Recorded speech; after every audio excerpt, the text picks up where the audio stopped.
at the end of the day, this game does feel like something that was holding on by, a wing and a prayer, and somehow managed to succeed at a rough landing. Hello, hello, hello. Welcome back, my pretties. Hope you're having a fantastic day. And speaking of today, we're going to go over Alien Isolation, do a little review of it. First, be sure to hit that like button and the sub and bell, all that good stuff. But also, in this case, we should be having a compilation go live of roughly the same time as this video on my gaming channel, where I did an entire playthrough of Alien Isolation. You'll find a link to both the compilation done by Yasakula, as well as the playthrough itself if you want to get the whole shebang, in the description. Thank you very much. Do give the compilation a like, even if it's not your thing. It's a huge help. Anywho, where was I? Oh, yes. Alien Isolation. Now, I have a firm idea for what I want to do for the thumbnail and title, but as per typical, when I have one of those, let's go over the positives first. This game follows Amanda Ripley. What's it? Ellen Ripley's daughter? Hold on, I have the Wikipedia page here. I like the film, but it's been so long. Ellen Ripley, yes, thank you. So long since I've seen it. Anywho, we're following her daughter 15 years after the events of the first Alien film. And she is basically on the hunt for any information about her mother whatsoever. And wouldn't you know, there happens to be the black box from the Nostromo on, oh god, I was so bad at pronouncing it. Space Station, blah blah blah, St. Estevaux or something. Anyhow, that's the initial call to action, and I won't go into much more of the story beyond that, other than I did enjoy it for the most part. There's a few segments where you're doing a spacewalk, and that's incredibly slow. Just, oh good lord, why could you not pick up the pace just a little? Just a little. Story for the most part is really good. It's a terrible shame.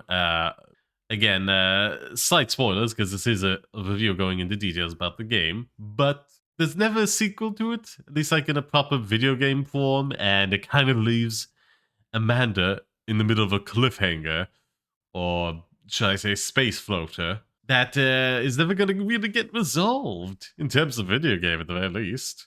But anywho, more to the construct and nature of the game itself. In terms of just environment, it does a perfect job of establishing what is called lo-fi aesthetics, basically taking sci-fi imagery of what people thought the future would look like back from like a certain time period, such as in this instance the 1970s, and like it masters that to a T. It is superb. Every environment, every little bit of technology, the Working Joes, I believe they're called. Can't remember off the top of my head if I'm right, but hey, just all of it looks like something straight out of that era of what people assumed the future would look like. And even like bits of marketing and stuff, all just true and iconic to the time that's been inspired by. It's amazing.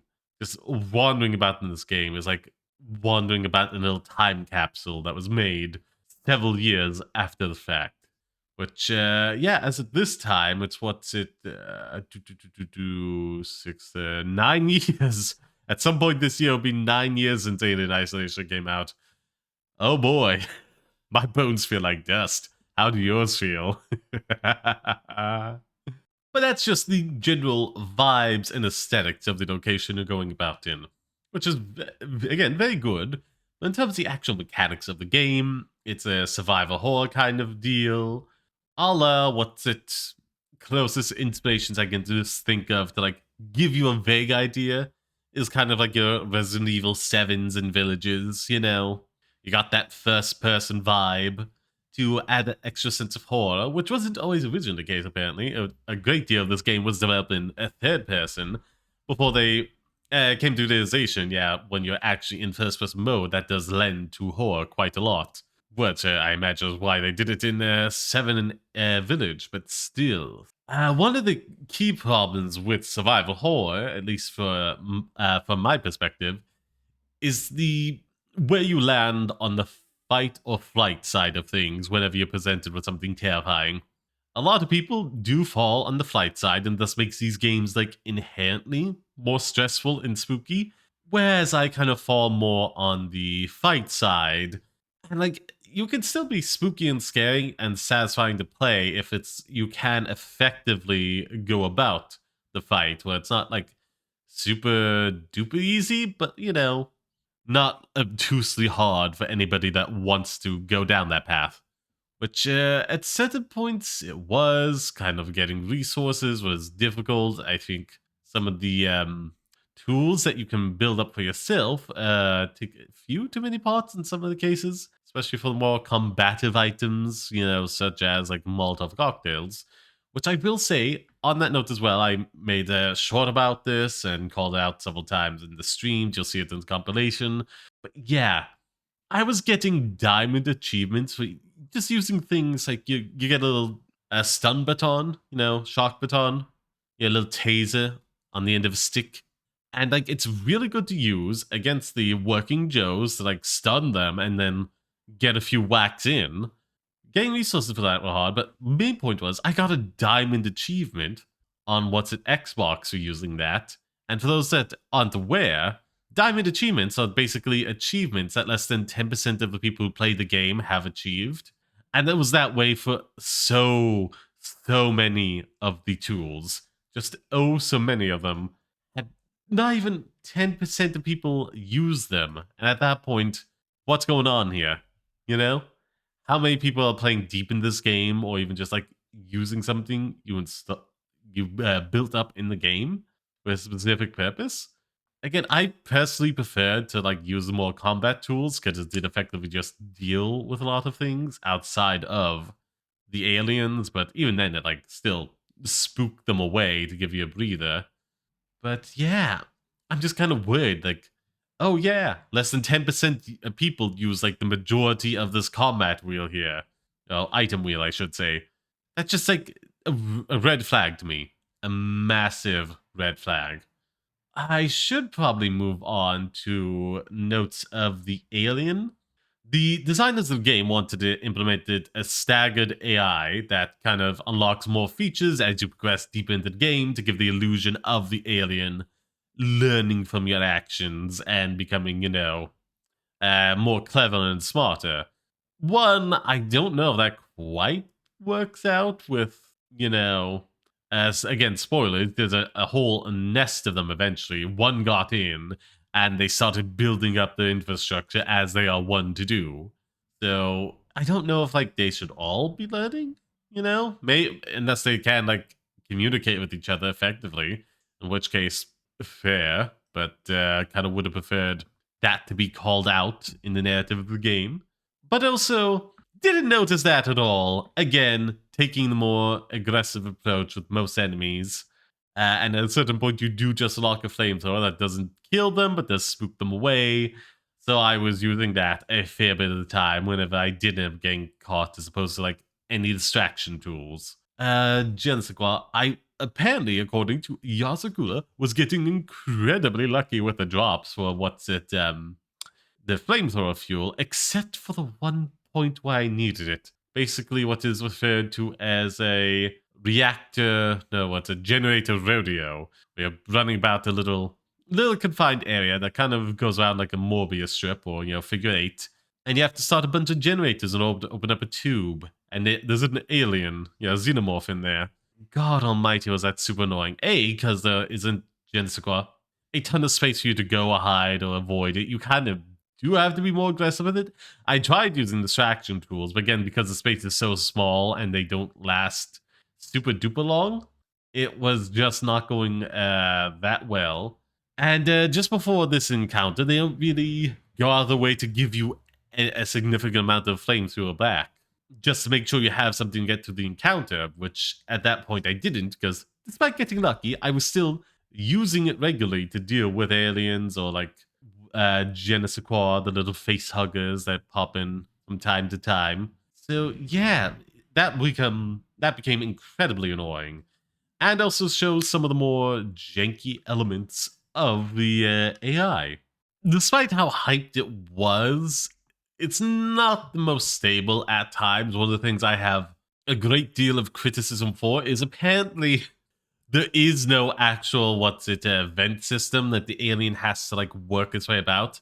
It doesn't need to be fully detailed, but something rudimentary in order to prevent the alien from just randomly running from entrance point to entry point. So you can then plan out your actions accordingly, think something through, and move around that. Whereas instead, it will just basically like, okay, it goes up in the vent in this room. Where does it connect to next that I can plan out? Oh no, it could go to literally any one of them, straight to it because there is no confines upon that. I that is a mark against it for me. Being able to have a vague sense of the vent system and using to get around, and being able to like plan accordingly to get around them when they, you know, go up and away from you after you flamethrow them, and it's like, okay, I'll just go around this way and snake over here. You can't do that. You just can't do that. Also, back to the generator rodeo. You have to escape from a certain point in an event system, different from like the overhead one it hops in out of. But the aliens still can technically crawl around in these ones, and it still counts as a spawn point apparently. And I learned that firsthand because on my way out, after finally getting that thing done, the alien decided to spawn in the exit. The only place you can go to get away from it, it just spawned into. There's no other way in there other than out of that area. So what am I to do? You know? Like, it was on top of me and I just died. Again, one of my overall critiques of this game is probably development was a lot rougher than it has been let on in like a public statement. At the end of the day, this game does feel like something that was holding on by, a wing and a prayer, and somehow managed to get across, well, successfully, I shall say, somehow managed to succeed at a rough landing. A landing, but still rough, like in notable ways sometimes. Because I joke you not. I joke you not, holding back a swear. The very first moments in the game I played were going up to an NPC I had to talk to advance the game. And the interact for me to talk to this person wasn't coming up. The game had soft locked, and I had to restart from the very beginning of the game. I still was roughly there, but it's like, what if that had happened later? I believe I tried reloading for the checkpoint or the autosave, and it was like, wasn't talking. I had to physically restart the game. What happens if that happens later? Can it happen later? Was I just incredibly unlucky? And like these thoughts come to me now as I see games like Redfall releasing in the state they're in, hoping to manage the same feat as like this game did. Manage a successful, albeit rough landing. And then get some hot patches out there, a more major patch to like, fully cover things up. But the game is still in a fairly decent state upon release that the majority of people will still have a very good time with. And, you get the patches out and even more people come in after the fact, and, it becomes a footnote. But less and less people are managing that nowadays. More often than not, when a game releases a game will release in a dire, dare I say, unsellable and unplayable state, as opposed to being just rough enough to get out the door and then be patched up a little bit down the line. And I kind of feel like examples such as Alien Isolation kind of endorse this mentality. Unintentionally so. I don't think it was like an objective of the designers or anything, but it's like it being able to pull it off successfully has probably kicked the can down the road a little bit further to other games still doing it for several years to this very day. To this very day where we get your Cyberpunks and your Redfalls releasing in pretty bad states. That's something that just cannot escape my mind as I go back to think of some of the rougher elements of Alien Isolation and the gaming landscape as we know it today. Those two things are just irrevocably, there we are, linked in my mind. I cannot separate them. And again, 9 years after release, 8 by the time I was playing it, no patch. You can still just like soft lock the game right out of the gate, Like, that's never getting fixed. The game is just kind of in the state it's in. That includes a lot of rough and janky elements. Still, as I was saying much earlier on, before getting into more negative elements of the game, I still had a wonderful time. The atmosphere, the setting, like what's Amanda Ripley herself. It was all, excuse me, very good. It was an amazing game, an amazing experience. I'm disappointed there's a sequel, but yeah, I gotta shoot straight from the hip. There are some like jankier, rougher elements to this game. God help you if like you get super deep into the game and have an interact you need to do with one of the NPCs and it just stops. You just have to reset at that point. Just sneezed, slightly lost my train of thought there. Whoopsie doopsie. Let's see if I can recover it.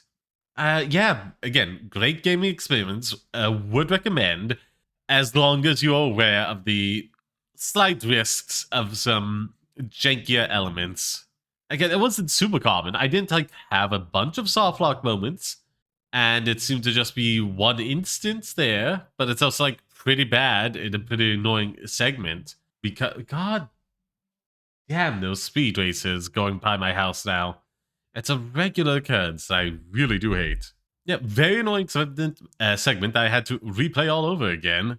Because, like, as I was getting to the finish line, something crossed from the other end of the finish line to kill me, you know? Good lord, good lord. Yeah, just the vibes of this game, the atmosphere, aesthetics, the design of everything. It is truly beautiful and breathtaking and deserves the not condemnation, highest level of commendation, whatever the positive version of that. I'm struggling at the moment and don't want to take the time to Google it. Just praise them for that design element. I hope they all went on to do great things. It seems like the core team that designed this game no longer works at the development studio, so it seems unlikely that we'll ever get a proper sequel to this, especially given it's getting to like 10 years on. So yeah, for one and done, what's it? IP movie adaptation. Well, not adaptation, but movie inspired game. It's amazing this is this good, especially when you consider a lot of the other alien games on the market, like Firestorm or Colonial Marines, and what hot messes they were. If you have to play one of those, I highly recommend it is this one here. It is by far the best on the market and a true masterpiece of a game, even if it does still have a few rough edges here and there. Now, with all that said and done, and I believe my review fully wrapped up at this point, I'm going to ask what your thoughts were of the game. Be sure to comment them down below, and how much you would like to see a actual sequel in video game form to Alien Isolation. Good lord, I desperately want one. Oh, what a shame. Anywho, like I was saying, playlist to entire Let's Play I did on my other channel, Sod Gaming, but also there will be a compilation that is going to be linked down below, done by Yasakula, a super fan of Alien Isolation, that was tagging along for my Let's Play and giving me little bits of advice here and there, and has helped like inform some of what I was doing, and also my critique upon it. At least, knowing a bit more behind the scenes and whatnot. Yeah, where was I? You could see me crouch walking the entire time, and it got me into doing that to like move quicker through the game while also not triggering the aggro of the alien. A lot of fun. Anywho, I believe that's absolutely everything, so it's now time to say ta-ta, Wiedersehen, until we meet again. Bye-bye. And like this video and the compilation and just blast through the streams, why don't you? If you don't watch all, give the like. Huge help. Okay, now for real. Bye-bye.